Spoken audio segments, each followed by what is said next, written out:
Hello friends. आज से हम लोग स्टार्ट करेंगे ट्रिग्नोमेट्री। और ट्रिग्नोमेट्री का पहला चैप्टर हम लोग ये समझेंगे कि ट्रिग्नोमेट्री पढ़ने से पहले हम ट्राइंगल के बारे में पढ़ेंगे और ट्राइंगल के लिए क्या क्या कंडीशन होती है। सबसे पहले हम ट्राइंगल के बारे में सीखते हैं। जैसे आइए,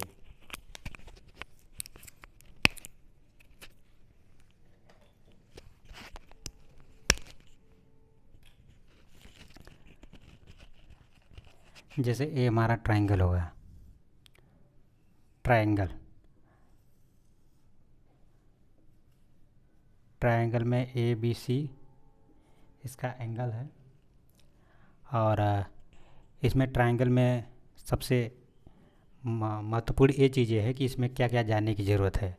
सबसे पहले क्या होता है कि ट्राइंगल में तीनों कोणों का योग 180 अंश होता है।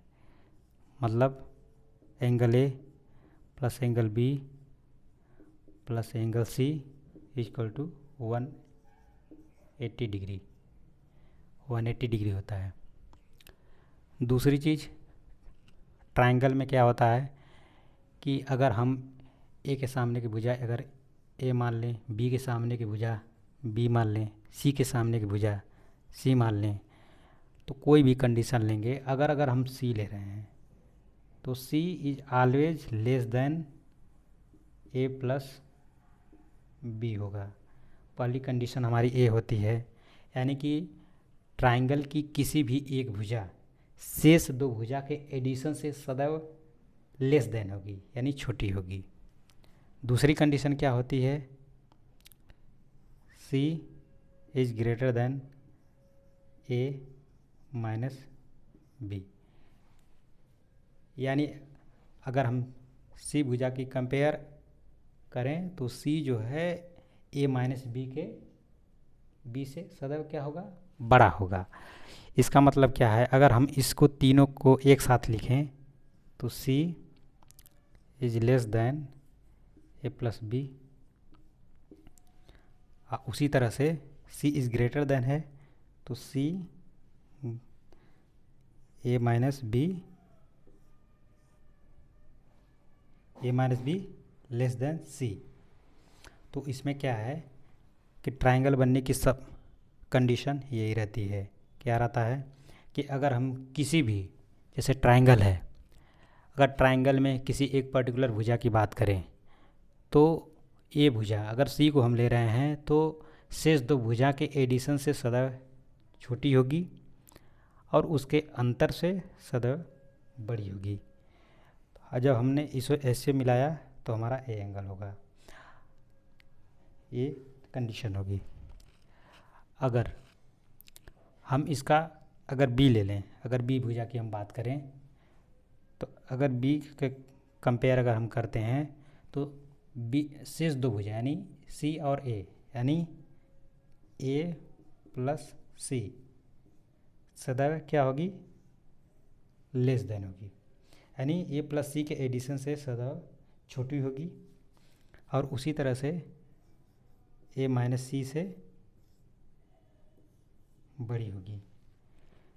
अगर हम ए भुजा की बात करें, अगर ए की बात करें तो शेष दो भुजा कौन सी बची, बी और सी बची।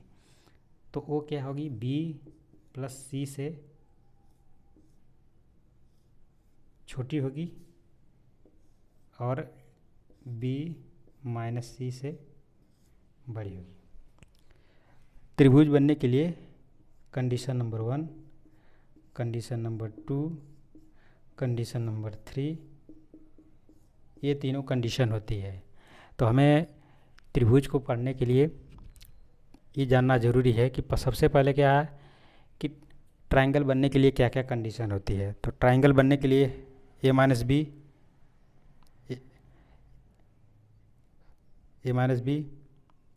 Less than C less than A plus B. मतलब क्या है, अगर कोई हम एक भुजा की बात करें तो उससे दो भुजा के एडिशन से लेस देन होगा और सब्सट्रैक्शन से ग्रेटर देन होगा। उसी तरह से अगर बी की बात करें तो ए प्लस सी से लेस देन और ए माइनस सी से ग्रेटर देन। उसी तरह से ए की बात करें तो बी प्लस सी से लेस देन और बी माइनस सी से ग्रेटर देन। तो अगर हम इस कंडीशन की बात करें कि ठीक है ये कंडीशन तो फॉलो कर रही है, लेकिन अगर कैसे, जैसे कहने का मतलब ये है कि जैसे कोई भी सपोज दैट हमने ए बराबर 5 ले लिया, बी बराबर 3 ले लिया, सी बराबर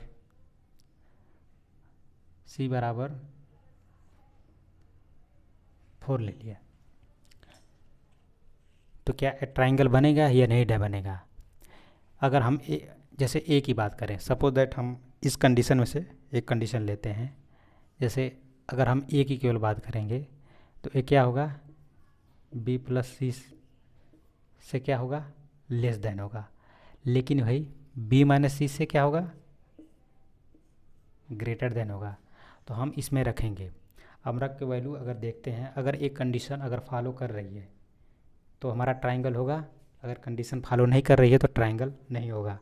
जैसे में ए इक्वल टू क्या है 5, बी इक्वल टू क्या है 3, बी प्लस सी मतलब 3 + 4, तो 3 + 4 मतलब 7, 3 + 4 और यहाँ पे लिखेंगे 3 - 4। देखिए यहाँ पे क्या है, जो इसमें से बड़ा होता है उसमें से इसका अंतर बस ज्ञात करते हैं। इसको मान लीजिए 1 और ये क्या होगा 5, ये क्या होगा 7। तो क्या है, ये 7 आया और ये 5 है, ये 1 है। अगर हम ए की बात करें तो 5 क्या है 7 से छोटा है, लेकिन इसका अंतर मतलब 1 आया है। देखिए माइनस ध्यान नहीं देंगे, माइनस का मतलब क्या होता है कि ये जो अंतर होता है वो एक्चुअल में ए माइनस बी रहता है, मतलब इसमें से जो बड़ा रहता है उसमें से सब्सट्रैक्ट करके वहाँ पे लिख देते हैं, तो 1 है। देखिए 1 से बड़ा होगा मतलब एक कंडीशन फॉलो कर रही है, यानी ए हमारा अगर ए भुजा की 5 ले लें, बी बराबर 3 ले लें, सी बराबर 4 ले लें, तो हमारा एक ट्रायंगल बनेगा। लेकिन अगर मैं बात करूं ए बराबर 7 की, बी बराबर 3 की, सी बराबर 4 की, तो क्या एक ट्रायंगल बनेगा? अब इसमें हम देखते हैं हमारी त्रिभुज बनने की कंडीशन क्या होती है, ए इज लेस देन से दो भुजा का एडिशन से लेस देन होगा और उसके सब्सट्रैक्शन से ग्रेटर देन होगा। ए इक्वल टू क्या है 7 है, बी प्लस सी ये क्या होगा, ये 7 होगा ना। जैसे B plus C, B equal to 3, C equal to 4, add करेंगे 4 और 3 7 हो जाएगा। अब देखिए इज लेस देन, इसका अंतर क्या करेंगे 4 - 3 मतलब 1 हो जाएगा। तो अब देखिए ये क्या 7 से लेस देन है, नहीं है, क्यों? क्योंकि ये इसके इक्वल है, क्योंकि 7 बराबर 7 के। तो अब ये क्या है कि ट्राइंगल के जितनी भी कंडीशन, ये जो कंडीशन है ट्राइंगल की कंडीशन को फॉलो नहीं किया। क्यों? क्योंकि जो ए है और बी प्लस सी यानी शेष दो भुजाओं का जो एडिशन होता है वो क्या है, ए से सदैव क्या है ग्रेटर देन होगा, लेकिन यहाँ क्या है 7 7 दोनों बराबर हैं, तो ये बराबर हो गया, तो इसलिए ये क्या है, इस हमारे ए बराबर 5, ए बराबर 7 और बी बराबर 3, सी बराबर 4 का ट्राइंगल नहीं बनेगा। इसको अगर ड्रॉ करें तो सपोज दैट आपने एक 3 ले लिया, एक ले लिया 4 यहाँ पे, हमने जब ने यहाँ से खींचा तो ये सपोज दैट यहाँ पे है, ये 7 हो गया। तो आप सोचिए जैसे ए बी सी, अब देखिए ए क्या है, इसकी मिनिमम डिस्टेंस है और ए क्या है, ए से बी चला, बी से सी चला, तो मिनिमम डिस्टेंस जो होती है मिनिमम डिस्टेंस, और ए क्या है पूरी की मैक्सिमम डिस्टेंस है, मतलब इधर आया फिर इधर आया, तो ये जो मिनिमम डिस्टेंस है यानी ए वाली यानी ए सी क्या होगी always less than A B plus B C.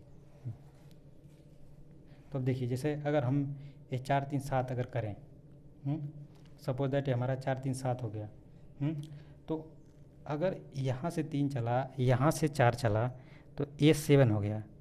तो क्या A7 इसके इस डायरेक्ट लाइन के बराबर होगी? नहीं, कभी भी ए वाला अगर मेजरमेंट आप करते हैं तो 7 कभी नहीं होगा। क्यों नहीं होगा? क्योंकि ये जो है मिनिमम डिस्टेंस है, और मिनिमम डिस्टेंस एक जैसे रास्ता है। मान लीजिए एक सपोज दैट यहाँ पे पॉइंट ए है, यहाँ पे पॉइंट बी है, और यहाँ पे पॉइंट सी है। अब सपोज दैट यहाँ से आप जाना स्टार्ट करते हैं, एक आप सीधे जाइए और एक यहाँ पे जाइए और एक ऐसे होते हुए जाइए। मतलब एक तो रास्ता आपका ए हो गया और एक रास्ता ए। तो ए जो बी से सीधे ए गए हैं, आप सीधे गए हैं, और ए घूम करके गए हैं।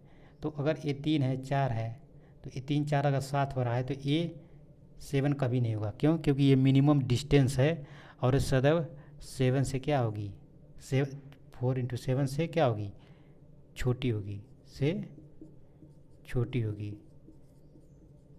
मेरे ख्याल से अब ये सबको समझ में आ गया होगा कि ये कैसे हो रहा है। तो ट्रायंगल बनने की कंडीशन ये सब होती है। तो ख़ास तौर से हमको ये ध्यान देना है ट्रायंगल में, कि ट्रायंगल में तीनों एंगल का एडिशन 180 डिग्री होता है। और त्रिभुज बनने की कंडीशन, सबसे पहले कंडीशन क्या है कि अगर हम किसी भी भुजा को लें तो उसकी एक भुजा शेष दो भुजा के एडिशन से छोटी होगी, और उसके अंतर से क्या होगी, बड़ी होगी। अगर हमने जैसे सी को लिया तो सी A-B से क्या होगी, सदैव ग्रेटर देन होगी। जब हम इसको मिलाते हैं तो हमारी कंडीशन क्या बनती है, सी शेष दो भुजा A+B बची, तो उसके एडिशन से लेस देन होगी और उसके सब्सट्रैक्शन से ग्रेटर देन होगी। तो ये हमने कंडीशन 1 फॉलो करा दिया। अगर हम बी की बात करें तो बी हमने ले लिया। बी के बाद शेष दो भुजा कौन सी बची, ए और सी। तो ए और सी का एडिशन और A-C का सब्सट्रैक्शन के क्या होगी, A+C से क्या लेस देन, A-C से ग्रेटर देन। उसी तरह से B+C से लेस देन, B-C से ग्रेटर देन। और ट्रायंगल, जैसे हमने इस भुजा के लिए ट्रायंगल इस ए नियम फॉलो किया, तो हमारा अगर A=5 है, B=3 है, C=4 है, तो हमारा ट्रायंगल बनेगा। लेकिन अगर वही A=7 है, B=3 है, C=4 है, तो हमने जब A यहाँ पे रखा और शेष दो भुजा B+C यानी 7 7, तो यहाँ पे 7 आया, यहाँ पे 7, और 7 7 दोनों बराबर हो गए। लेकिन हमारे त्रिभुज बनने की कंडीशन क्या होती है, इसका जो एडिशन है ये लेस देन होना चाहिए, न कि इक्वल। चूँकि यहाँ पे इक्वल हो गया, इसलिए A=7, B=3, C=4। अगर हम ट्रायंगल की रचना करेंगे तो हम ट्रायंगल नहीं बना पाएंगे।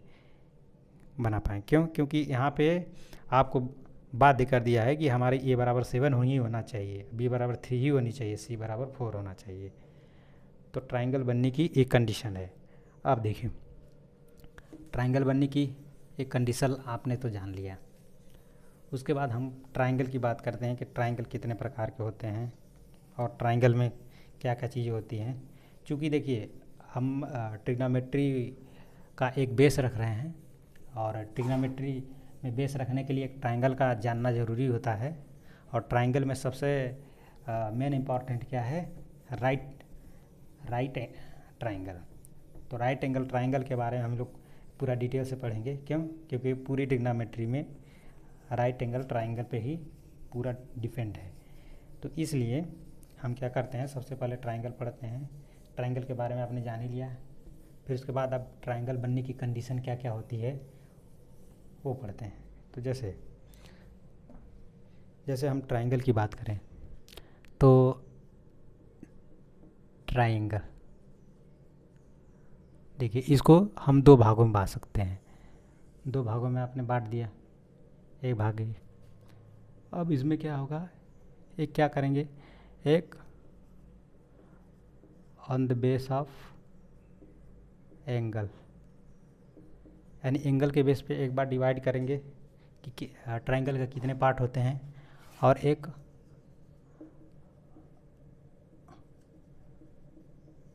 On the base of side के अकॉर्डिंग ट्रायंगल के कितने पार्ट होते हैं। तो देखिए, जैसे on the base of angle की अगर बात करें तो एंगल में क्या होता है, जैसे एक होगा, इसमें क्या होगा, इसमें एक होता है acute angle, acute angle triangle. दूसरा क्या होता है, दूसरा right angle triangle, right angle triangle. तीसरा क्या होता है, ऑब्ट्यूज, ऑब्ट्यूज एंगल ट्रायंगल। और on the basis of side की बात करें तो इसमें क्या होगा, इसमें भी 3 पार्ट होते हैं।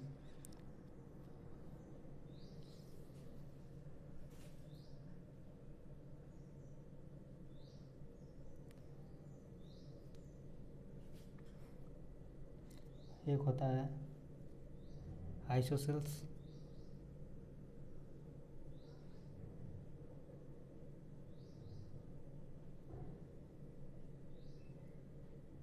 अगर इसको हिंदी में अगर लिखें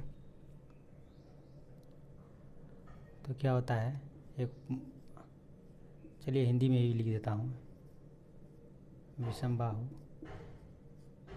विषम बाहु, विषम बाहु, अविषम बाहु के समद्विबाहु, समद्विबाहु,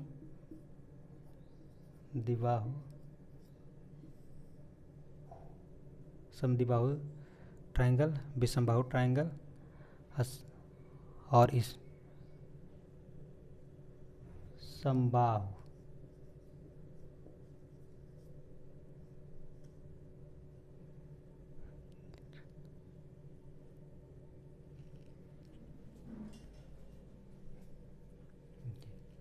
अब देखिए, अब जैसे हम एक्यूट एंगल ट्रायंगल की बात करें तो एक्यूट एंगल ट्रायंगल की क्या कंडीशन, क्या कंडीशन होती है।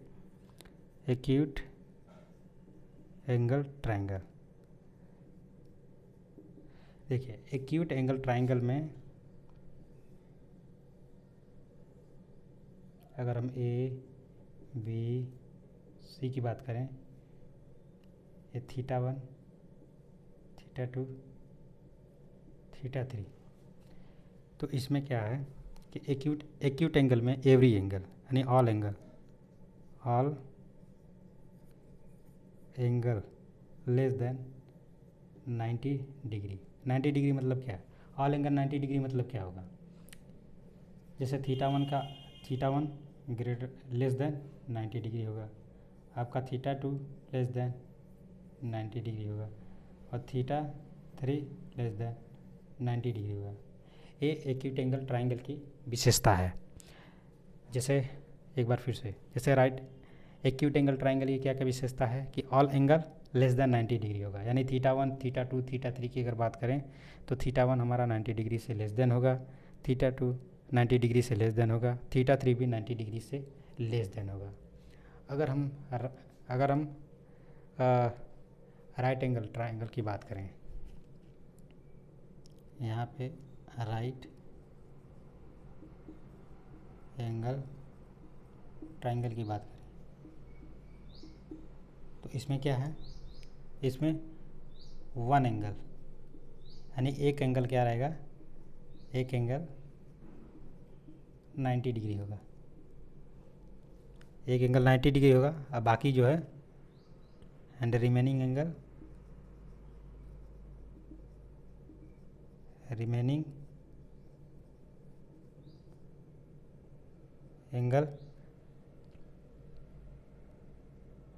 एंगल क्या होगा, लेस देन 90 डिग्री है।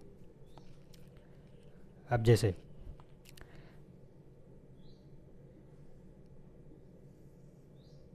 ये क्या है, राइट एंगल है, सपोज दैट ए है, बी है, ये सी है, तो एक एंगल यानी ए एंगल 90 डिग्री होगा, और a θ1 θ2 θ1 and θ2 a always less than होगा। क्या होगा, जैसे अगर θ1 की बात करें, a less than 90 degree, theta 2 less than 90 degree. अगर हम इसको सपोज दैट थीटा 1 थीटा 2 है, इसको सपोज दैट हमने थीटा 3 मान लिया, तो theta 3 is equal to 90 degree होगा। इसमें क्या है, जैसे राइट एंगल ट्राइंगल में ए वन एंगल 90 डिग्री का होगा, बाकी जो है एंगल लेस देन 90 डिग्री के होंगे, जबकि इसमें क्या है, all angle less than 90 degree के थे। और तीसरा ऑब्ट्यूस एंगल, ऑब्ट्यूस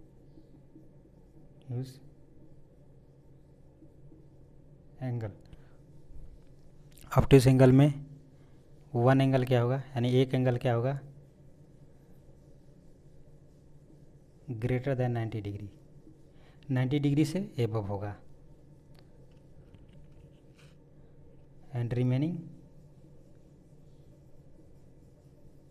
एंगल क्या है, remaining angle equal to less than 90 degree का होगा। देखिए अब इसमें क्या है, कैसे इसको ड्रॉ कैसे करेंगे, यानी 90 डिग्री से एबव मीन्स क्या है, ऐसे बनेगा। देखिए जैसे ए बी सी, यानी ए एंगल क्या है, more than 90 degree. Suppose that A theta 1 है, ये थीटा 2 है, थीटा 3 है, तो इसमें क्या हुआ, theta 3 is always greater than 90 degree, बाकी थीटा 1 थीटा 2 ये क्या होगा, less than 90 degree, less than 90 degree. अगर तीनों को मिला लें, theta 1 plus theta 2 plus theta 3 equal to 180 degree, क्योंकि इससे पहले हम बता चुके हैं कि ट्राइंगल में तीनों एंगल का एडिशन क्या होता है, 180 डिग्री होता है। सिंपली ऐसे अगर एक एंगल 90 डिग्री का है तो बाकी theta 1 plus theta 2 plus theta 3 equal to 180, so theta 1 plus theta 2 equal to 90 degree. देखिए ये ट्राइंगल की, राइट एंगल ट्राइंगल की एक कंडीशन होती है, और राइट एंगल ट्राइंगल को हम पूरा डिटेल में पढ़ेंगे। फिर बाकी अभी आपकी जानकारी के लिए ये चीज़ें हैं कि हम देखिए on the basis of angle, acute angle, right angle, obtuse angle, हमने एक्यूट एंगल कि हमने क्या क्या कंडीशन जाना कि एक्यूट एंगल में क्या क्या होता है। एक्यूट एंगल में सबसे बड़ी खासियत ये होती है कि इसका तीनों एंगल 90 डिग्री से लेस देन होगा। राइट एंगल की क्या खासियत होती है कि एक एंगल 90 डिग्री का होगा, बाकी रिमेनिंग लेस देन 90 का होगा। ऑब्ट्यूस एंगल ट्राइंगल की क्या खासियत है, one angle greater than 90 degree, यानी 90 डिग्री से ज़्यादा होगा, और remaining angle less than 90 degree. यानी अगर हम थीटा 3 ले रहे हैं तो थीटा हमारा क्या होगा, 90 डिग्री से ग्रेटर देन होगा, और थीटा 1 लेस देन 90 डिग्री, और ये थीटा इक्वल टू क्या होगा, लेस देन 90 डिग्री। अब विषमबाहु ट्राइंगल,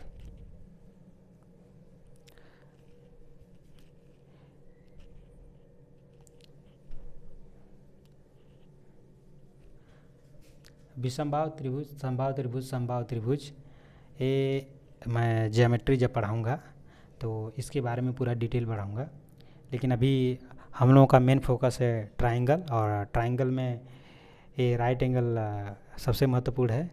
थोड़ा सा इसके बारे में जान लेते हैं अच्छे से, बाकी विषमबाहु के बारे में भी थोड़ा थोड़ा आप जानकारी ले लीजिए, क्या क्या होता है क्या क्या नहीं। और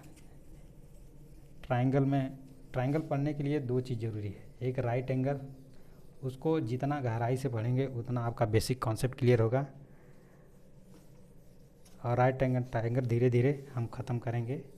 और राइट एंगल पढ़ाने के बाद हम लोग ट्राइंगल में साइन थीटा कॉस थीटा में हम लोगों की एंट्री होगी, और उसमें कैसे कैसे एंगल, कैसे कैसे साइन थीटा कॉस थीटा का मेजरमेंट करते हैं, वो सब चीज़ें हम मालूम करेंगे। जैसे जैसे विषम बाहु मतलब विषम बाहु। बाहु मतलब क्या होता है? बाहु मतलब होता है भुजा। विषम मतलब क्या होता है? जो समान ना हो। समान का मतलब क्या होगा? जैसे अगर हम केवल एक ट्राइंगल खींच दें, सपोज दैट, और ए बी सी है, तो उसमें क्या, अगर जैसे भुजा हम ए बी की बात करें, A B not equal to B C not equal to A C. मतलब इसमें क्या है, कोई भी भुजा ट्राइंगल की आपस में बराबर नहीं होगी। अब देखिए सम मतलब क्या होता है? सम मतलब क्या होता है? बराबर। तो इस अद्वि का मतलब होता है दो। अब बाहु मतलब भुजा। अब देखिए, अब जैसे हम इस पर ट्राइंगल बनाएंगे तो हमारी क्या होगी? जैसे ये भुजा है ए बी सी, तो हम इसमें क्या ध्यान देंगे? इस शब्दों पे ध्यान दीजिए। जैसे सम मतलब बराबर होगा, द्वि मतलब दो होगा, बाहु मतलब भुजा होगी, यानी दो भुजा बराबर होगी। सपोज दैट हमने क्या मान लिया? ए बी और ऐसे, मतलब ये भुजा इसके बराबर है, तो यानी एक भुजा ए यानी ए बी और एक भुजा ए सी, ये दोनों बराबर हैं। चूँकि ए बी एक भुजा और ए सी एक भुजा मिलकर दो भुजा, इसलिए द्वि लग गया। द्वि मतलब दो। अब बाहु मतलब भुजा, यानी जिस ट्राइंगल में दो भुजा इक्वल होगी वो क्या होगा?